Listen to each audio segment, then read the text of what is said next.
என்னுடைய ரிஜெக்ஷனை சுமந்தார். நான் ஏற்றுக்கொள்ளப்படாதவன், தேவனுடைய பார்வையிலே தள்ளப்பட்டவன், பாவி என்று நிராகரிக்கப்பட்டவன். என்னுடைய ரிஜெக்ஷனை அவர் ஏற்றுக்கொண்டார். கல்வாரி சிலுவையில் திரும்பும்போது தேவன் கூட அவர் முகத்தை நோக்கி பார்க்க முடியலையாம். ஏன்னா பாவமெல்லாம் அவர் மேலே இருந்தது. அன்றைக்கு முகத்தை திருப்பி கொண்டார் தேவன். ஏன்? என்றென்றைக்கும் அவருடைய முகத்தை என்னிடத்திலிருந்து திருப்பாமல் இருக்கும்படியாக அவர் முகத்தை பிரகாசிப்பிக்க பண்ணுகிறார். நம்ம மேலே பிரகாசிப்பிக்க பண்ணும்படியாக அவர் திருப்பி கொண்டார். அன்றைக்கு எவ்வளவு நன்மைகள் பாருங்கள். எத்தனை பேர் இருக்கிறீங்க? இப்போ நான் சொல்லுகிறேன், இதையெல்லாம் நல்லா சத்தம் போட்டு சொல்லணும். நம்ம எல்லாரும் சொல்லுவோம், பார்ப்போம்.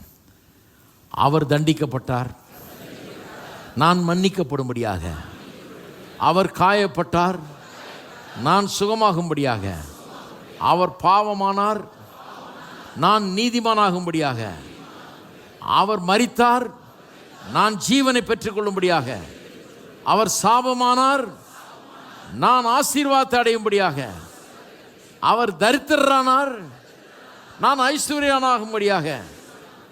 அவர் அவமானத்தை ஏற்றுக்கொண்டார், எனக்கு மகிமையை கொடுத்தார். அவர் தள்ளப்பட்டவரானார், நான் தேவனால் ஏற்றுக்கொள்ளப்பட்டவனாக மாறியிருக்கிறேன். ஹல்லேலூயா.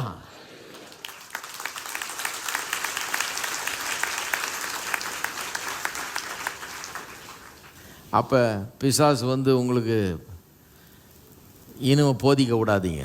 உனக்கு என்ன தகுதி இருக்குது? நீ எப்படி இவ்வளோலாம் ஆசீர்வாதம் பெறுவ? உனக்கு எப்படி அதெல்லாம் தருவார் அவர்? நீ என்ன லேசான ஆளா? நீ பாவியாச்சே அப்படின்னு சொல்லும்போது என்னத்தை சொல்லணும்?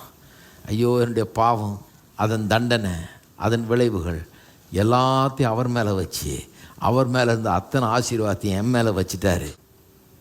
என்னை நம்ப வைக்கவே முடியாது. பிசாசே, என்னை நீ நம்ப வைக்கவே.